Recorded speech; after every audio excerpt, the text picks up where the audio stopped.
अगर तुम JEE main 2027 के लिए 150 से 160 मार्क्स का टारगेट लेकर चल रहे हो तो शायद तुम अपनी तैयारी का सबसे बड़ी मिस्टेक कर रहे हो। हर साल कंपटीशन बढ़ रहा है, स्टूडेंट की संख्या बढ़ रही है, एग्जाम पैटर्न तथा नॉर्मलाइजेशन भी चेंज हो रहा है। इसलिए लास्ट ईयर का टारगेट कॉपी करना डेंजरस हो सकता है। इस वीडियो के एंड तक आपको exact target marks, subject wise marks distribution and एक रियलिस्टिक रोड मैप मिल जाएगा। वीडियो शुरू करने से पहले अपना टारगेट मार्क्स कमेंट करो। अब एक रियलिस्टिक चेक करते हैं।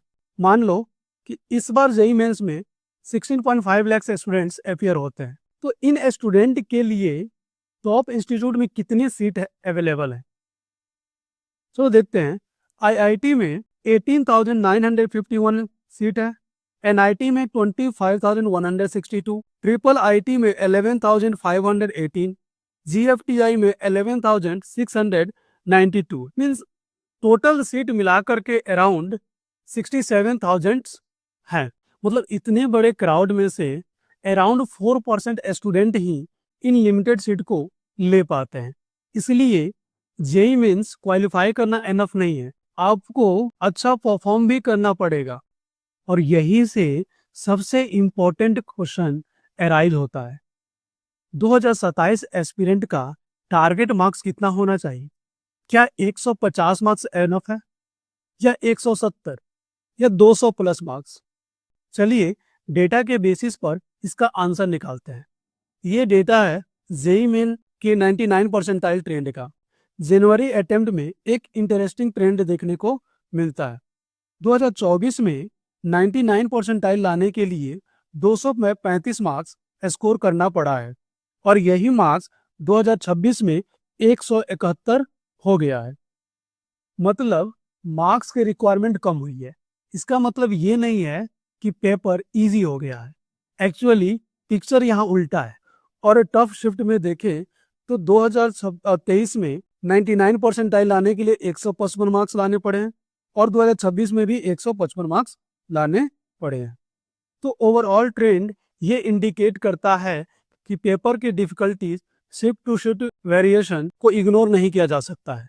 अप्रैल अटेम्प्ट में भी आपको सिमिलर ट्रेंड देखने को मिलता है। 99 परसेंटाइल लाने के लिए रिलेटिवली इजी शिफ्ट में 200 से 195 मार्क्स स्कोर करने पड़ेंगे, और टफ शिफ्ट में 161 से 165 मार्क्स स्कोर करना पड़ा है।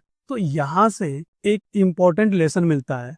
जेईई मेंस में 150, 170 या 200 मार्क्स को सेफ स्कोर मान लेना सही स्ट्रेटजी नहीं है। आपका परसेंटाइल पेपर की डिफिकल्टी, नॉर्मलाइजेशन और मार्क्स, ओवरऑल मार्क्स वेरिएशन पे डिपेंड करता है। तो अब सवाल ये है कि हमें 2027 में अपना स्ट्रॉन्ग पोजीशन बनानी हो तो फिजिक्स, केमिस्ट्री, मैथ में कितना टारगेट होना चाहिए, कितने मार्क्स का टारगेट होना चाहिए। तो सबसे पहले फिजिक्स देखते हैं। रिसेंट ट्रेंड को देखें तो फिजिक्स का पेपर इजी टू मॉडरेट तथा कैलकुलेटिव रहा है, इसलिए हमारा टारगेट 70 प्लस रहेगा। मतलब आपको मैक्सिमम क्वेश्चन सॉल्व नहीं करना है, आपको अपनी एक्यूरेसी मेंटेन करनी है।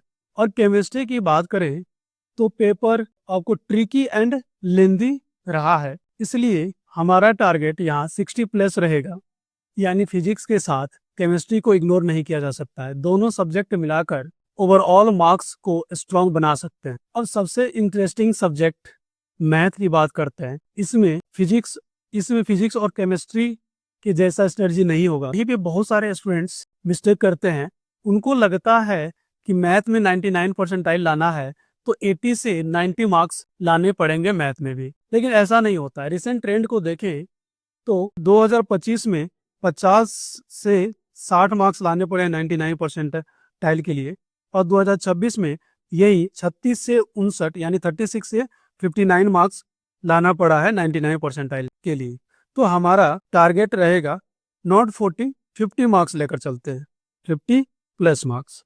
ओके। अगर एक्चुअली पेपर टफ रहेगा तो आपको हर क्वेश्चन करने की जरूरत नहीं है। आप उन्हीं क्वेश्चन को करें जो आपको आता है, जिसमें आपके पास कॉन्फिडेंस है कि मैं ये क्वेश्चन कर सकता हूँ। सिर्फ उन्हीं क्वेश्चन को करें जो स्कोरिंग है। तो अब पिक्चर क्लियर है। फिजिक्स में 70 प्लस, केमिस्ट्री में 60 प्लस और मैथ में 50 यानी 50 प्लस मार्क्स है। मतलब हमारा टारगेट रफली 180 प्लस मार्क्स है। अब एक इम्पॉर्टेंट क्वेश्चन, अगर मैं 180 प्लस मार्क्स अचीव कर लेता हूं तो मुझे मिलेगा क्या?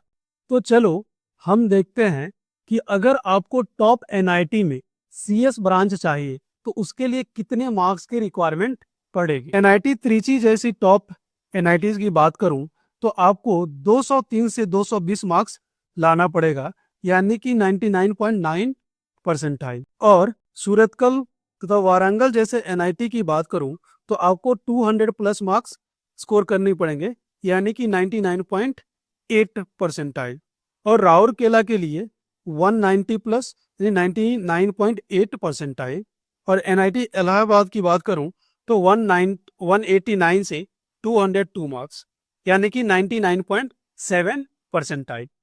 अगर हम कालीकट जयपुर जैसे एनआईटी की बात करूं तो आपको 185 प्लस मार्क्स स्कोर करना पड़ेगा, यानी कि आपको 99.6 परसेंटाइल। ओके, एनआईटी नागपुर की बात करूं तो आपको 176 प्लस मार्क्स लाने पड़ेंगे, यानी कि 99.6 परसेंटाइल।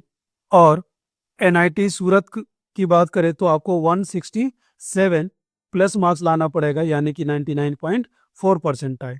और एनआईटी कुरुक्षेत्र तथा दिल्ली की बात करूं तो आपको 176 प्लस मार्क्स लाने पड़ेंगे, यानी कि 99.5 परसेंटाइल। तो अगर मेरी वीडियो इन्फॉर्मेशनल लगे तो लाइक, शेयर एंड सब्सक्राइब जरूर कीजिएगा। Thank you.